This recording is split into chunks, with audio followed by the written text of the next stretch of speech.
And welcome to Social Impact TV. It is my pleasure to bring with us our guest today, Monica Downen. And she is a chef and the owner of this wonderful restaurant, Monica's Waterfront Bakery and Cafe, right here in the Kitsap Peninsula. And I have had the pleasure of getting to know Monica through her social impact work that she's done, primarily through her business. And so oftentimes as conscious entrepreneurs, we wonder, how can I actually be more conscious or share that story? And I'm using Monica as her story as an example of ways that you and your business can also be more conscious. So if you can share with us your story of how did you even decide to become conscious, so to speak, or what was your journey in having more sustainable practices in your restaurant? Well, I started my restaurant as a career change. I was in law enforcement prior, and I didn't know that. yeah, Oh yes, 15 years. Wow, as a cop? As a dispatcher, and I have a bachelor's degree in criminal justice. No way. Yeah. What does a dispatcher do? Is that like a... We tell the cops where to go. Oh. And we field okay. the 911 calls. Oh, wow. Yeah. Okay. Or I shouldn't say we anymore, but Yes, gotcha. Okay. Got it. Wow. yeah. So I got. And why? Yeah. Why? There was some PTSD. There was some a lot of years ahead of me in doing it before I could even think about retirement. So I decided to see what else I could do, and I thought I'd be a personal chef, a private chef. This was back in 2005, 2006, and then realized I had to either cook in other people's kitchens with their equipment, which I didn't really want to do, or get a commercial kitchen. And I thought, if I'm going to have a commercial kitchen, I might as well have a little storefront. And I thought I would just be me cooking a little chicken for people and sourcing from a local bakery for bread and cookies. And Really? yeah, that was my That's fantasy. how it started. That was my fantasy. But then, boom. And I started interviewing women who owned restaurants that I admired. Mm. And asking them for advice, and none of them had been in business less than 15 years, and I got tons of great advice. Wow. And I decided that I was going to go for it and find a space. I looked at a couple of them in different places, but my first priority was that I was not going to have a business run separately or differently than I ran my life. And what I saw a lot of businesses in general, but especially restaurants back at that time, money was the bottom line, and everything else came second. And I didn't live my life that way, and I didn't want to run my business that way. It'd be hard, to separate yourself anyway. Right, because my business is my life. So, right.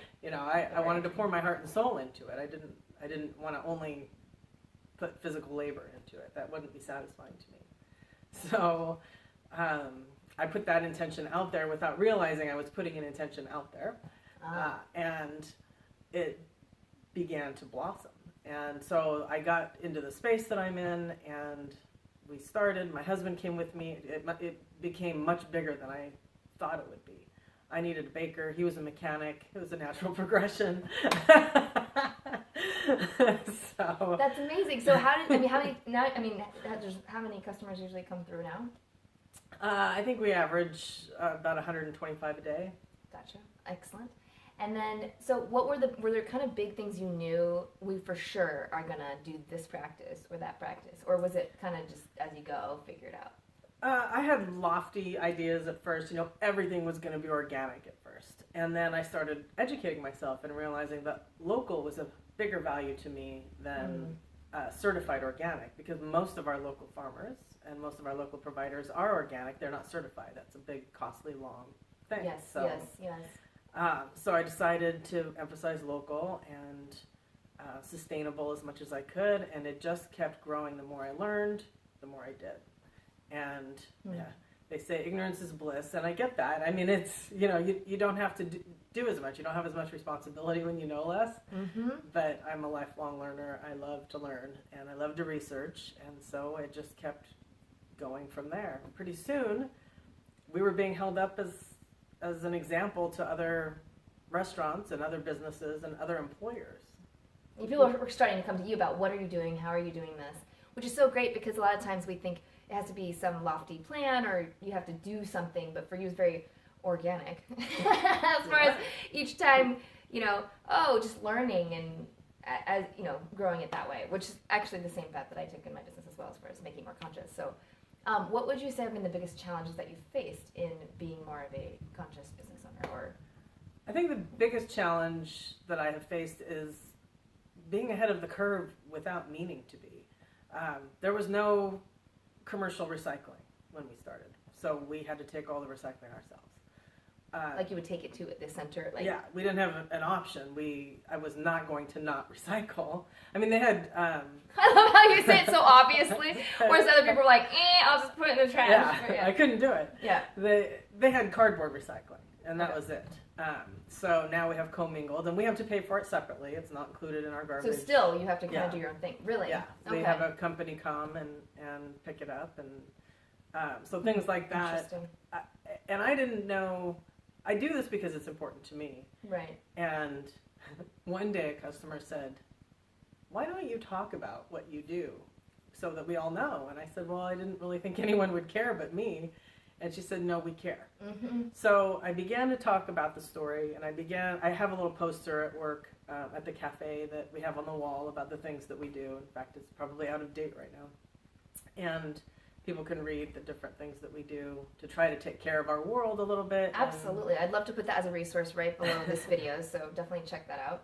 And then share with me what you just recently did. That was so phenomenal. So they just did a super, everybody wants to go viral, but you know, it's hard to do. You can't really plan that either. But, I didn't plan it. no, not at all. No. But if you go from the heart, right? Yes. So many years ago, or for many years, I've had a mentor who proved it to me that when I'm feeling needy or fearful, anxiety, if I'm feeling lacking, especially around finances, then it's time to give of myself so that I can start seeing some of the good impacts that we have. And for years, we always, if we have whenever we have extra pastries at the end of the day or things like that, we'll box a few up and take them to a local business. Sometimes to say thank you, sometimes to introduce ourselves, sometimes to support something that they're doing, you know, just to take it around. And this needed to be bigger. I was really feeling the financial pinch, and this was just last Tuesday, a week ago. And so I had been watching the government shutdown, and Jose Andres is someone I really admire, and he opened up a meal site on Pennsylvania Avenue for government workers. And I thought, well, I can't go help him, so what can I do here? So I put up a post that I thought was very simple and just said, hey, well, the government shutdown is going on. If you're affected, you're working without pay, or you're on furlough without pay, we'll provide a meal. Come on in, we'll feed you. And it went crazy. Super crazy, right? Just I love that. It's just out of the goodness of your heart. Like, I want to make a difference. I want to do something. Just do a simple post, and then boom. And what happened? So I have to look. Oh at yes, this a little she's bit. got her stats a little Yeah, bit. because it went so fast it blew my mind. Our usual Facebook posts get several hundred views, even upwards of 1,500. Our biggest ones, and I'm talking less than 5, have gone upwards of 3,000. And we've been on Facebook from the beginning. And it's not that important to me. It's not. Right. But I notice these things. I watch Right. the stats. I see how people interact. That's how I figured out long ago that pictures are better than words. And I've learned.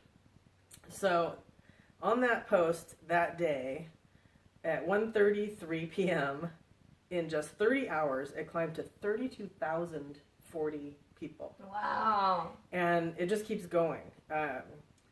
In just a day, it was 8,810 engagements, 509 shares, 63 comments.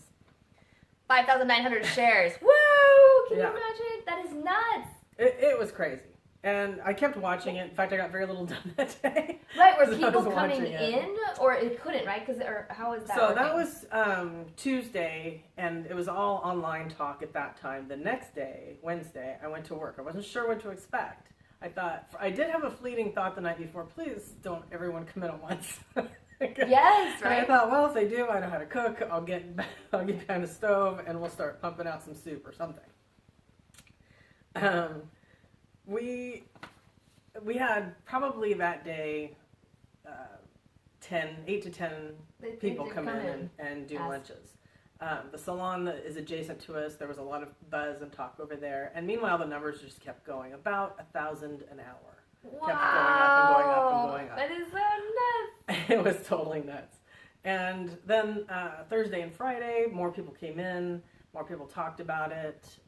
Now, I mean, since then, we've had a couple dozen, maybe altogether, come in for meals. People are calling, though, and asking if they can come in.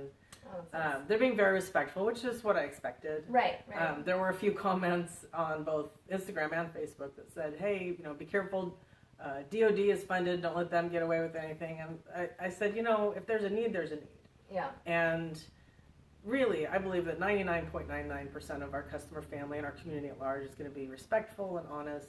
And the very few that aren't might try it once, but they're going to be received well, and I don't think they're going to try it again. And if there's a need, there's a need. Right. So. That's so great. That's so great. I love it. You should have people are they taking pictures hey? I don't know. I don't know. Maybe they don't want to be seen, but that's so great that you have made that impact, because not only is it the mouths fed, it's the psyche, right? Of how many times do you see the negative things that are happening, and the goodwill was worth every second of it. Absolutely. So the next day I followed up with a post, and because we were getting all kinds of phone calls, emails, messages on social media, and even just comments within the post, how can we help?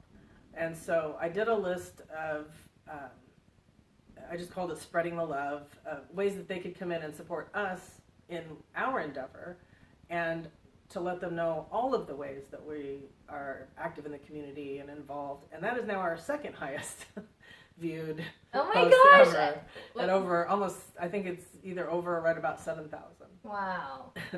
So you just said all the different ways that people could contribute. Yes. Bring someone in for lunch, come visit us if you haven't seen us in a while, buy a gift card, we'll make a delivery if you want us to. And some people have sent checks. And one lady came in with a wad of cash and said, put this towards the meals. And she was in and out so fast, I was just shocked. Oh my gosh. I couldn't even say anything to her. I just said thank you, and she was gone. Oh. So, and we have a gift card that we're keeping. We have a program called Suspended Coffee, and that's the program we're using for the meals. Wow. That people have paid it forward, and then when that's gone, we'll just comp them. But people are adding to the balance of that, so it's helping. It's a new movement, right? Pay it forward and really give back, just because.